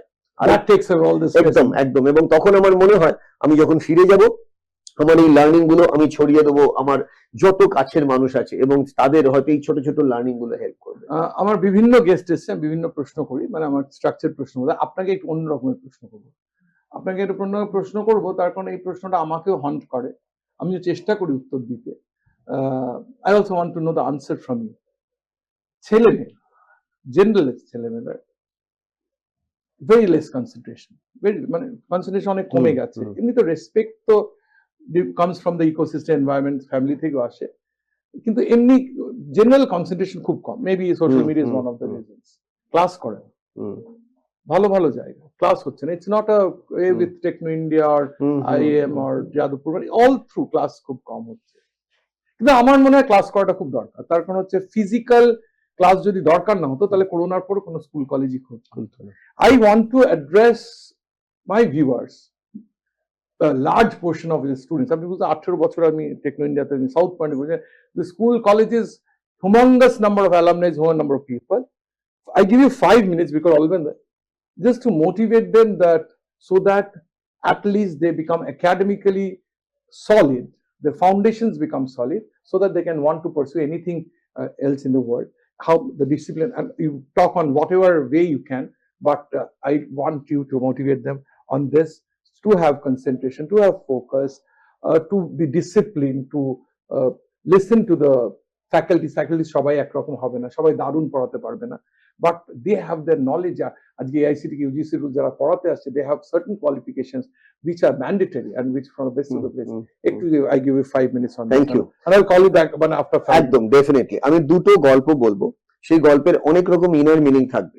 আপনার বয়স যাই হোক না কেন, আপনি দেখবেন ঠিক মিনিং এর সাথে আপনি কানেক্ট করতে পারবেন। আরেকটা খুব এক্সপেরিমেন্টাল ম্যাথস এর উপর বলবো, এবং আরেকটা একটা ছোট্ট ওয়ার্ডের উপর বলবো। সো প্রথমে একটা গল্প বলি, এই স্টোরিটা আমার লাইফকে ইন্সপায়ার করে। এক দেশে এক গুরুকুল ছিল, যে গুরুকুলে একটি মাত্র ছেলে ছিল যাকে গুরু সবসময় একটু বেশি ধরনের কাজ দিত। বাকিদের মধ্যে একটু আলোচনা হতো, কেন ওকে তোমরা, মানে গুরু কেন ওকে বেশি কাজ দেয়, কেন আমাদের দেয় না। তো গুরু একদিন জানতে পারলো যে সমস্ত বাচ্চারা মিলে মহাগুরুর কাছে ইনফরমেট করেছে যে আমরাও ইকুয়ালি যেন রেসপন্সিবিলিটি পাই, কেন গুরু একজনকে দেয়। মহাগুরু এসে বলল যে হতে পারে গুরুদেব ওনাকে এক্সট্রা ওকে যে দায়িত্ব দেয়, তার মানে ওর মধ্যে কিছু ইনার এবিলিটি আছে যেটা হয়তো তোমাদের মধ্যে নেই। তো গুরুকে সবাই মিলে বললো আপনি তাহলে একটা পরীক্ষা নিন, যে পরীক্ষা দিয়ে বিচার করা যাবে ওর মধ্যে এমন কি আছে যেটা আমাদের মধ্যে নেই। মহাগুরু বললো done deal, tomorrow morning at 4 AM সবাই তোমরা এখানে অ্যাসেম্বল হবে, আমি তোমাদের একটা এক্সামিনেশন মতন নেবো, সেখান থেকে প্রুভ হবে। সবাইকে ডেকে উনি একটা চালনি দিলেন, বড় একটা চালনি, যেটা দিয়ে চালকে নোংরা বার করা হয়, দিয়ে বললেন তোমরা এখান থেকে হেঁটে সোজা, আগেকার দিনে ক্রোশ বলতো, 2 ক্রোশ 3 ক্রোশ, 3 ক্রোশ হেঁটে গিয়ে দেখবে একটা হাঁটু জলের নদী আছে, সেই নদী থেকে জল নিয়ে আসতে হবে। যে জল নিয়ে আসবে, যে জল নিয়ে আসবে না কিছু যায় আসে না, বা তোমাকে জল নিয়ে আসতে হবে। এই কথাটা শুনে সবাই হাসতে থাকলো, এক্সেপ্ট ওই ছেলেটি, ও হাসলো না। সবাই গেল, সবাই গিয়ে মজা করলো, কেউ 2 বার, কেউ 4 বার, কেউ 5 বার, আবার গল্প করা শুরু করলো, করে সবাই ফিরে আসতে থাকলো। ঠিক বিকেল বেলা গুরুদেব যখন সবাইকে জিজ্ঞেস করছে সবাই তোমরা এসছো, কিন্তু সবাই বললো একজনই আসেনি। একজনকে, সেই ছোট্ট বাচ্চাটা, যে বাচ্চাটাকে গুরু এক্সট্রা রেসপন্সিবিলিটি দিত। মহাগুরু চোখ বন্ধ করে একটু হাসলেন, বললেন দেখো এখনই আসবে, কেননা মনের চোখে উনি দেখতে পেয়েছেন। এবং সত্যিই দেখলো হাতে একটা চালনি নিয়ে বাচ্চাটা টলতে টলতে আসছে, পায়ের যে রিদম সেটা বেশ নড়বড় করছে, কেননা হাতের মধ্যে ভারী যেন কিছু। সবাই অবাক হয়ে ভাবছে যে নিশ্চয়ই কোনো চিটিং করেছে, তার কারণ চালনির মধ্যে কোনোদিনও জল আটতে পারে না। এবং সত্যিই দেখলো চালনির মধ্যে পুরো ভরা জল, যেটা গুরুদেবের পায়ের কাছে রেখেও প্রণাম করলো। গুরুদেব ওকে জিজ্ঞেস করলো আচ্ছা তুমি ওদেরকে শেয়ার করো, তুমি কি করেছো। ও বললো গুরুদেব আপনি বলেছিলেন জল আনতে হবে। আমি প্রথম থেকে আমার টার্গেট ছিল, আপনি যখন বলেছেন তার মানে জল আসবেই। আমি তলা থেকে বারবার এরকম ভাবে করছিলাম, এবং একটা সার্টেন পয়েন্ট অফ টাইমে দেখলাম নিচে, একদম নিচে পড়ে থাকবে ছোট ছোট ছোট ছোট নুড়ি, ওই নুড়িগুলো ওই ফুটোগুলোর মধ্যে আস্তে আস্তে আস্তে আস্তে আটকে থাকলো, এবং তারপরে ওপরে যে কাদার লেয়ার থাকে সেই আস্তে আস্তে কাদার লেয়ার গুলো পড়তে থাকলো, এবং তারপরে ধীরে ধীরে একটা টাইমের পর আমি দেখলাম জলটা দাঁড়িয়ে গেছে, এবং তখন আমি দেখলাম বিকাল হয়ে গেছে, বিকজ আমার লক্ষ্যটা খালি ওটার মধ্যে ছিল, আর কে কি করছে না করছে আই ডোন্ট কেয়ার। এবং এই জন্যই আমার এই জল নিয়ে আসা। So the moral of the story, trust. First trust কার ওপর? গুরুর ওপর। সেকেন্ড ট্রাস্ট, গুরু যখন আমাকে অর্ডার দিয়েছে তার মানে গুরু আমার মধ্যে সেই জিনিসটা দেখেছে বলেই দিয়েছে। ট্রাস্টের আমরা অনেক সময় মিনিং করে ফেলি, ট্রাস্ট বিকাম রাস্ট, আমরা টিটাকে উড়িয়ে দিই, রাস্টটাকে নিই। রাস্ট মানে অবিশ্বাস, বিশ্বাস করছি, মানে অনেককেই বলতে শুনি আমি না ভগবানে অগাধ বিশ্বাস, যেই দু তিনটে অ্যাটেমে ফেল হয়, না ভগবানকে আমি এখন আর বিশ্বাস করি না, আগে করতাম, তার মানে স্বার্থ ছিল। তার মানে আমি যেটা চাইছি সেটা হওয়া মানে ভগবানের বিশ্বাস, মানে আমি যেটা চাইছি না সেটা হওয়া না মানে ভগবানের বিশ্বাস নেই, তাহলে এটা বিশ্বাস হলো না। তার মানে ফার্স্ট স্টোরিটা কিসের উপর ছিল? ট্রাস্ট। সেকেন্ড স্টোরি, যেটা মোস্ট ইম্পর্টেন্ট স্টোরি, যেটা আমার লাইফের লার্নিং, যেটা আমি শিখেছি, ডেনমার্কে সানফ্লাওয়ার খুব ফেমাস, এবং ডেনমার্কে সানফ্লাওয়ারের একটা কম্পিটিশন হয়, কেননা ওদের এতটাই ছোট ওদের মানে জমি, আমাদের ভারতবর্ষে টোটাল যে আলে যে জমি, যে আল মানে একটা জমির সাথে একটা জমির যে ডিফারেন্স, তার থেকেও হাফ জমি টোটাল ডেনমার্কে আছে, সেটা ডেনমার্কে কোনো আলের কনসেপ্ট নেই। সো সানফ্লাওয়ারের যখন চাষ হয় তখন দেখা যাচ্ছে একজন পর পর 7 বার ওয়ার্ল্ড চ্যাম্পিয়ন হয়, তার সানফ্লাওয়ার গুলো এত বড় হয়। তো একদিন যারা মানে মিডিয়া পিপল, তারা এসে ওকে জিজ্ঞেস করে যে তোমার এই ম্যাজিক অ্যাচিভমেন্টের পিছনে রিজন কি? তো উনি বলেন রিজন কিছুই না, তোমরা আমাকে দেখো আমি কি করি। তো পরের বার এই টাইমে ওরা দেখছে উনি যখন সিডিং করছেন, বিকজ ওখানে কোনো আল কনসেপ্ট নেই, একটা করে জাস্ট লাঠি লাগানো থাকে যেটা দিয়ে মেজার করা যায় আপনার আমার জমি, একটা স্টিক দেওয়া আছে, তো তুমি ওটা আমার জমি, এটা আমার জমি। তো যখন দেখতো যখন সিডিং করতো, ওই যে বীজগুলো ছড়াতো, ওর যে জমি তার থেকে আরো 500 মিটার 800 মিটার দূরে গিয়ে ওর জমিতে, যেটা ওর জমি নয়। তো এটা দেখে ওরা খালি অবাক হতো যে এ তো দামি দামি সিড ছড়াচ্ছে, এর তো ফুল ভালো হবে। তারপরে সত্যি যখন আবার চ্যাম্পিয়ন হয়, ওকে জিজ্ঞেস করে এটা কেন করেছো? বলে যে হানি বীজ গুলো আছে, সেই হানি বীজ গুলো যখন পরাগ মিলন করে, সে যদি বাজে ফুল থেকে আসে তাহলে তো আমার ফুল ছোট হয়ে যাবে, সেই জন্য আমিও চাই আমার পাশাপাশি যারা আছে তাদেরও ফুলগুলো ভালো হোক, মানে সেই জন্য আমি এত ভালো ফুল পাই, মানে এক্স্যাক্টলি। যদি এটাকে এভাবে দেখি, when you help others selflessly, universe also help you endlessly। মানে অনেক সময় আমরা ভাবি আমি কেন দেবো, আমি কি পাবো। তো আমরা স্কুলের পড়াশোনা দিয়ে দেখি, বন্ধু বান্ধবদের ক্ষেত্রে, আমরা বন্ধুদের ক্ষেত্রে কিন্তু সবকিছু শেয়ার করি না, আমরা সবসময় হাইড করে রাখি, ভাবি ও আমার চুরি করে নেবে। তো কেউ কেউ ভাগ্য চুরি করতে পারে না, নিজের কর্মের দ্বারা নিজের ভাগ্য তৈরি করতে হয়, মানে অন্যের প্রতি যেন ফিলিংস থাকাটা দরকার। এন্ড ফাইনাল আরেকটা স্টোরি আমি বলে দিই, বিকজ আমার কাছে আরো 2 মিনিট আছে আপনার রিকোয়েস্ট অনুযায়ী। এক দেশের এক রাজা ছিলেন, যে রাজা, এই 3টে গল্পের 3 রকম মানে, এবং আমি শিওর যতজন আমাদের এই এপিসোড গুলো দেখবে তারা যদি 2-3 বার করে দেখে, এর একটা সারফেস মিনিং এর ভেতরে ইনার মিনিং খুঁজে পাবে। তো খুব ইন্টারেস্টিং পয়েন্ট। এক দেশের এক রাজা, সেও ওরকম এক সেনাপতিকে সব দায়িত্ব দিত, বাকি যারা মন্ত্রী ছিল তাদের খুব রাগ।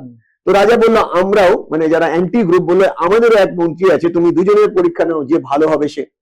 মহারাজ বললো আমি নেবো না, সে মহাগুরুকে ডেকে পাঠায়। মহাগুরু প্রথমেই বলে ঠিক আছে, তোমাদের যাকে দায়িত্ব দিয়েছো তাকে আগে দাও, মানে অ্যান্টি গ্রুপের। এবার অ্যান্টি গ্রুপেরও যখন আসে, তখন রাজার যে প্রিয় তাকে পাঠিয়ে দেওয়ার অন্য বিদেশে। 10 দিনের জন্য একে মন্ত্রী রাখা হয়, এবং মহারাজ রোজই তাকে বলতো দেখো তো বাইরে কিসের আওয়াজ হচ্ছে, এবং রোজই ও বাইরে যেত, ঘন্টার আওয়াজ শুনে বলতো ঘন্টার আওয়াজ, তখন ও জিজ্ঞেস করতো কে ঘন্টা বাজাচ্ছে, আবার যেত, জেনে আসতো, তারপরে আবার জিজ্ঞেস করতো ঘন্টাটা বাজিয়ে কোথায় যাচ্ছে। এরকম ভাবে 10 বার প্রশ্ন করলেও 10 বার যেত এবং ইনফরমেশন কালেক্ট করে আসতো। তো লাস্ট দিন ও জিজ্ঞেস করলো দেখো তো বাইরে কিসের আওয়াজ, বলো বিয়ে বাড়ি যাচ্ছে, সেই নাগারা বাজছে। বলো ভেরি গুড, তাহলে এই যে নাগারাটা যে বাজছে এটা কার সাথে কার বিয়ে, বলো এটা তো দেখে আসেনি, আবার গেছে, আবার দেখে এসে বলছে এর সাথে এর বিয়ে। আচ্ছা বিয়ে করে এরা কোথায় যাবে, বলো সেটা তো দেখে আসেনি। সো 10 বার ও গিয়ে 5 মিনিট করে টাইম স্পেন্ড করে 50 মিনিটে এসে সব ইনফরমেশন দিয়েছে। মহারাজ বললো ঠিক আছে, তোমার পারফরমেন্স আমার খুব ভালো লেগেছে, চলো তোমাকে পাঠাচ্ছি বিদেশে, ওকে নিয়ে আসছি বিদেশ থেকে। যখন ওকে নিয়ে আসে, ওকেও সেম দায়িত্ব দেয় সেই বিয়ের ঘটনার মতন। ও বাইরে যায়, 5 মিনিট থাকে, 5 মিনিটের সমস্ত ইনফরমেশন নিয়ে আসে। রাজা যাই জিজ্ঞেস করছে 1 2 3 4 সব একসাথে উত্তর দিচ্ছে। রাজা বলল যে জীবনে সফল হতে গেলে তোমার এই যে 5 সেন্সরি অর্গান একসাথে ওপেন রাখতে হবে, কোন জিনিসগুলো তুমি ইনফরমেশন রাখতে যাচ্ছ, কত কম সময় কত বেশি তুমি নিজে প্রোডাক্টিভ করতে পারছো, তার উপর ডিপেন্ড করবে তুমি জীবনে কতটা সাকসেসফুল হবে। So it's all about your mindset, how you look into the matter. যেরকম একটা এক্সাম্পল দেবো বলেছিলাম সংখ্যা দিয়ে, যে সংখ্যাটা হলো 1 multiply by 10 is equal to 10 হয়, কিন্তু সেটাই 0.1 মাল্টিপ্লাই বাই 10 কি হয়ে যায়, 1 হয়। ডিফারেন্স কি ছিল, জাস্ট একটা ডট লাগানোর জন্য 10 এর ভ্যালু 1 হয়ে গেল, আবার ডট সরানোর জন্য 1 এর ভ্যালু কি হয়ে গেল, 10। তার মানে আমাদের জীবনে এরকম প্রচুর হ্যাবিট আছে, we need to identify that habit to eliminate that dot so that আমাদের ভ্যালু 10 টাইমস বাড়তে পারে। এই ছোট ছোট জিনিসগুলো আমার মনে হয় অনেক সময় বড় এফেক্ট। সুতরাং I keep on saying in all my lectures that pray for yourself, blessings comes back to. Pray for the whole world blessings to you. One. Second is the two types of criticism দু রকমের, constructive criticism R criticism for criticism sake, সমালোচনার জন্য সমালোচনা আমাদের avoid করতে হবে। কিন্তু যদি দেখি যে সমালোচনা উত্তীর্ণ হতে পারি, so we have to work on ourselves to keep that. Thank you for your আমরা we are coming to the end of our show. আমার একটা প্রশ্ন থাকে, আমি প্রথম এপিসোড আমি বললাম যে 2nd জুলাই 2016 শুরু করেছি আমাদের ফার্স্ট গেস্ট বন্ধন ব্যাংকের ফাউন্ডার চন্দ্রশেখর ঘোষ। প্রথমে থেকে আমি বলি যে আমি সোনার বাংলা গড়ার একজন সৈনিক হতে চাই, want to be a soldier in the Sonar Bangla. তো সোনার তো কিছু হয় না, সোনার ছেলে সোনার মেয়ে সোনার সংসার। আপনার কি মনে হয় বাংলা সোনার বাংলা গড়ার দিন ঠিক করে এগোচ্ছে? আমার মনে হয় সবকিছুই নিজেদের উপর ডিপেন্ড করে। আমি একটা ছোট্ট গল্প এখানে বলবো, যে গল্পের মধ্যে দিয়ে আমরা সত্যি সোনার বাংলার মধ্যেই আছি, খালি দেখার দৃষ্টিভঙ্গি। এক বয়স্ক 110 বছরের মানে সম্পর্কে যেটাকে দাদু বলা হয়, তিনি পৃথিবীতে লাস্ট ডেথ বেডে শুয়ে আছেন। তার কাছে তার ছেলের ছেলের ছেলে মানে একদম বাচ্চা, সে দাদুর কাছে এসে, দাদু একটা গল্প বলো। দাদু বলল, আমি যখন তোমার মতন ছিলাম আমি ভাবতাম সারা পৃথিবী বদলে ফেলবো, বাবার সাথে অল ওভার দ্য ওয়ার্ল্ড ঘুরেছি। যখন আমার 15 বছর বয়স হলো, বাবা যখন দেশে ফিরে আসলো, আমি দেখলাম কাউকে বদলাতে পারিনি। তখন আমি ডিসাইড করলাম, বাবা যে মানে স্টেটে ডিউটি করতো সেখানে সমস্ত স্কুলে গিয়ে সমস্ত স্কুল সমস্ত শহর চেঞ্জ করে দেবো। যখন আমার 25 বছর বয়স হলো, স্কুল শেষ হয়ে কলেজ শেষ হয়ে আমি চাকরি জীবনে দেখলাম আমি কাউকে চেঞ্জ করতে পারলাম না। সেদিন আমি ডিসাইড করলাম যে কোম্পানিতে আমি চাকরি করব সবাইকে চেঞ্জ করে ফেলবো। যখন আমি 60 বছর বয়সে রিটায়ার করলাম, আমি দেখলাম একটা পিয়নকেও আমি চেঞ্জ করতে পারিনি। তখন 60 বছর বয়সে ভাবলাম রিটায়ার যখন করেছি, এবার আমার যে পাড়ায় আমি থাকবো সেই পাড়ার প্রত্যেকটা বাড়িতে বাড়িতে গিয়ে চেঞ্জ করব। 60 থেকে 85 বছর অব্দি অনেক চেষ্টা করে দেখলাম, কাউকে চেঞ্জ করতে পারলাম না। তখন ডিসাইড করলাম 85 বছর বয়সে আমি আমার ছেলের ছেলে তাদেরকে চেঞ্জ করব। এবং ওই 85 বছর থেকে 110 বছরে এসে আমি রিয়েলাইজ করলাম আমি কাউকে চেঞ্জ করতে পারিনি। এখন রিয়েলাইজ করছি আমি যদি উল্টোটা করতাম ভালো হতো। ছোট্ট নাতি বলছি মানে বলে আমি যদি নিজেকে চেঞ্জ করতাম। মানে আমরা যখন অন্যের দিকে আঙুল তুলি যে পশ্চিমবঙ্গের এটা খারাপ, পশ্চিমবঙ্গের এটা খারাপ, আচ্ছা খারাপ যদি থাকে আমি তো ভালো হতে পারি। এই দেশেই তো নেতাজি সুভাষচন্দ্র বোস জন্মেছিলেন, বিবেকানন্দ জন্মেছিলেন, কই তারা তো অন্যের ভুল ধরেননি, তারা নিজেকে কারেক্টিভ করার জন্য নিজের সমস্ত ডেডিকেশন দিয়ে নিজের লক্ষ্যে। আমার মনে হয় এই ওয়েস্ট বেঙ্গলে যদি একটা আপনার মতন একটা আমার মতন এই ধরনের মানুষ, খালি ভুল দেখবো না সবকিছুর ভালো দেখবো। যেটার এক্সাম্পল আমি দেখি বলি এরকম, যে ধরুন আমি আঙুলটাকে, যেরকম আপনি আমাকে আঙুলের ভাগ দিয়ে দেখুন, আঙুলটাকে এরকম করুন। হ্যাঁ, আপনি যখন আমাকে দেখছেন দেখুন আমি ফোকাসে, আঙুলগুলো ডিফোকাসে। এবার আঙুলগুলোর দিকে যদি তাকান আপনি ডিফোকাস। তার মানে আমি যদি খালি প্রবলেমের দিকে তাকাই, রাইট, তাহলে আমি অ্যাকচুয়াল গোল দেখতে পাবো না। আর যদি আমরা ফোকাস করি নিজের দিকে, তাহলে অটোমেটিক্যালি হবে। সবাইকে যে চাকরি করে মানে বেঙ্গলকে চেঞ্জ করতে হবে তা না, সবাই নিজে একজন এন্টারপ্রেনার হতে পারে। তার রেসপেক্টিভ ফিল্ডে অনেক কিছু করার ইচ্ছা আছে, জায়গা আছে, চাইলে কিন্তু করা যায়। যে জন্য আমার গুরুর দেওয়া আদেশ, যে বোঝে সে খোঁজে, যে খোঁজে সে পায়। বুঝতে হলে খুঁজতে হবে, আর খুঁজতে হলে পেতে হবে। বোঝা খোঁজা পাওয়াকে একসাথে রাখলে আমি শিওর সবাই কিন্তু চেঞ্জ হতে পারে। সো বোঝা মানে আন্ডারস্ট্যান্ডিং, সেটা কিসের উপর ডিপেন্ড করছে, আপনি কোন ধরনের কোয়ালিফাইড লোকজনের সাথে মিশছেন। আমি যদি আমার থেকে লো প্রোফাইলদের সাথে মিশি, আমি ওরকমই হব, রাইট। সো নিজের বোঝা এন্ড খোঁজা, খুঁজতে হবে, সবসময় সার্চ করতে হবে। আর যদি বোঝা আর খোঁজাকে কানেক্ট করা যায়, মাল্টিপ্লাই করা যায়, তাহলে নিশ্চয়ই আপনি পাবেন যেটা প্রত্যেক সপ্তাহের মধ্যে। তাই জন্য বলবো ওনার উত্তর থেকে করে, যেটা আমি প্রত্যেক সপ্তাহে বলি, যে সোনার বাংলা শুধু কোনো রাজনৈতিক দল নেতা নেত্রী করবেন না, সোনার বাংলা করবেন আপনার আমার মতন সোনার বাঙালি। আসুন হাতে হাত ধরি সোনার বাংলা গড়ি, হাতে হাত ধরি সোনার বাংলা গড়ি, হাত ধরি সোনার বাংলা। আমি জাস্ট একদম শেষ প্রশ্নে চলে এসেছি, খুব শর্ট করে বলবেন because we are already running over time. প্রত্যেক সপ্তাহে 7 রুলস অফ সাকসেস বলি, যে রুলস গুলো কিন্তু আমার নয়, এটা নেট থেকে করা, এবার আপনারা হয়তো কোনো এর থেকে নিয়েছে আমার খেয়াল নেই, এরকম করে, কিন্তু কোনোদিনেরটা কপি পেস্ট না। সো বিকজ আই বিলিভ যে if you keep on hammering on the same to, একটু ডেন্ট হবে। আজকে আমি 10 বছর ধরে প্রোগ্রাম করেছি, কোটি কোটি লোক এই প্রোগ্রাম শুনেছে, আমি বলি 1% of the people are motivated, my job is done because I did it out of my passion, this was never my bread and butter. আপনার কাছে শেষ প্রশ্ন, এবং টিম জয়ের পথে সঙ্গে সুজে তার অতিথি নির্বাচন করে সাফল্যের নিরিখে। সো আপনার কাছে আমার শেষ প্রশ্ন, your advice for success for my viewers. আমার প্রথম প্রশ্ন হলো, আমার গুরুর দেওয়া গিফট যেটা আমি আপনাদের শেয়ার করব, শরীর আর মন সুস্থ থাকা মানে সেটাকে বলে স্বাস্থ্য। আপনি সবকিছু করছেন, নিজের শরীরের জন্য কতটুকু সময় দেন, কতটুকু এক্সারসাইজ করেন, আপনি সবকিছু করছেন, মুখ দিয়ে যে কথাগুলো বলছেন আর সারাদিন কি খাচ্ছেন সেগুলোর ব্যাপারে কি আপনি কতটুকু খেয়াল রাখেন। তার মানে শরীর এবং স্বাস্থ্যকে সুস্থ রাখার নাম স্বাস্থ্য।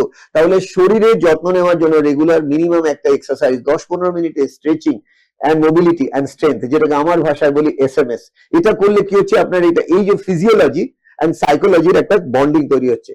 Second point, the most interesting point, মাইন্ডকে ট্রেন করার জন্য আপনি কত বই পড়েন। যেরকম আমার একটা বই আছে, যে বোঝে সে খোঁজে, আমার এই বইটি বইমেলাতেও দেখা যাচ্ছে, এবং আরেকটা বই রিসেন্টলি আমি লিখেছি যে বইটার নাম রিবার্থ। আমি অ্যাডভাইস করব, যদি আপনারা চান, এই নির্ঝর প্রকাশনের বই, বা এটা চাইলে আপনারা পরে যখন এটা নিচে নেবেন লিঙ্কটাও আমি আপনাকে দিয়ে দেবো, তো আপনারা এই দুটো বই পড়ে দেখতে পারেন। যে কারণটা আমি বারবার বলি, যে বোঝা, খোঁজা এবং পাওয়াটাকে কানেক্ট করা দরকার। আপনি অনেক কিছু বোঝেন কিন্তু খুঁজছেন এক জিনিস, বুঝছেন এক জিনিস, কিন্তু বোঝা খোঁজাকে কানেক্ট করতে হবে। ফাইনালি যেটা সব থেকে ইম্পর্টেন্ট, সেটা হলো দিনের শেষে 10 লাইন হলেও নিজের সম্পর্কে লিখুন। আজকে এমন কি ইউনিক জিনিস করেছেন যেটার জন্য আপনি খুব গ্রেটফুল, আর এমন কি সিলি মিস্টেক করেছেন যেটা আপনার করা উচিত হয়নি। আর নিজের বাবা মাকে শ্রদ্ধা করা। বাবা মা আপনার সাথে যাই করে থাকুক না কেন, তারা আপনার সৃষ্টিকর্তা। তাদের প্রতি যদি আবেগ, তাদের প্রতি যদি ইমোশনস এবং তাদের আশীর্বাদ যদি আপনার সাথে থাকে, আমি শিওর শরীর আর মনের সুস্থতাই কিন্তু আপনার স্বাস্থ্য। আর যিনি মেন্টালি ফিজিক্যালি হেলদি হবেন, তিনি সমাজের কাছে একটা বিরাট বড় স্তম্ভ। নিজের উপরে বিশ্বাস রাখবেন, নিজের বাবা মার উপরে বিশ্বাস রাখবেন, এবং যে শিক্ষা প্রতিষ্ঠান আপনাকে এডুকেট করছে সেই সমস্ত টিচার এবং সেই সমস্ত শিক্ষা প্রতিষ্ঠানের উপর আপনি নিশ্চয়ই রেসপেক্ট রাখবেন। দেখবেন আপনার কাছে সেই রেসপেক্ট ফিরে আসবে। খুব ভালো লাগলো, excellent. And I keep on saying the same stuff, যে বাবা মা ঈশ্বরকে যে ব্লেসিং দেন, বাবা মার চেয়ে ব্লেসিং কে বেশি দেন। চলে এলাম আমরা প্রোগ্রামে একদম শেষে। ধন্যবাদ দেওয়ার পালা। ধন্যবাদ দিব্যেন্দু শেখর লাহিড়ী, আশা কমিউনিকেশন, সুজয় সাহা স্যাটলিং advertising, Sharmistha Das converse communication, Abhijit Mitra portray advertising, Gautam Pal information advertising, Numi Mehta Selvel advertising, Keshto Shah Karukriti advertising, hoardings posters banners দিয়ে জয়ের পথের সঙ্গে সুজয়কে করে তুলেছে এক মুখে মুখে চলা নাম। ধন্যবাদ দেব দেব সেন, এবং দেব সেন যিনি প্রথম মধ্যে এবং শেষে যে গানটা চলেন, দেব সেন কম্পোজ এবং ডিরেক্ট করেছে, এবং 240তম এপিসোডে এসেছিলাম। ধন্যবাদ দেব রাঘব চট্টোপাধ্যায়, যে এই গানটা অসম্ভব ভালো গিয়েছেন, 315তম এপিসোডে এসেছিল। ধন্যবাদ ডিরেক্টরস এন্ড ট্রাস্টিজ অফ শেয়ারব্রত স্কুল অফ নার্সিং, যারা কিছুদিন হলো আমার সাথে ছিলেন। ধন্যবাদ আপনাদের, যারা সপ্তাহের পর মাসের পর বছরের পর, কখনো আমার অফিসে এসেছেন, কখনো মেসেঞ্জার, কখনো হোয়াটসঅ্যাপ, কখনো রাস্তায় ঘাটে, দ্য মোটিভেটর গেটস মোটিভেটেড। আজকে আরেকটা বলবো, অবশ্য I met a motivator who also motivates, so that was a learning from him. চলে যাওয়ার আগে প্রত্যেক দিনের মতন বলে যাবো একটা শায়রি। This is a very special episode 498 with Mrinal Chakraborty, a motivator, a national level motivator. This is taken from a film called 12th Fail. আমার ভীষণ ভালো লেগেছিল। I keep on sharing it on different platforms wherever he address. मुझे टूटे हुए सपनों के सुने कौन सिसकी, अंतर की चीरवथा पलकों पर फिटकी, आंसू नहीं बहाऊंगा, सिर्फ मुस्कुराऊंगा, भाग के कहूंगा कल फिर लौट आऊंगा, कल फिर लौट आऊंगा, हार नहीं मानूंगा, रार नहीं ठानूंगा, अपने लक्ष्य में पहुंचने तक नहीं थामूंगा। नमस्कार, फिर আসবো পরের শনিবার বিকেল 5:30।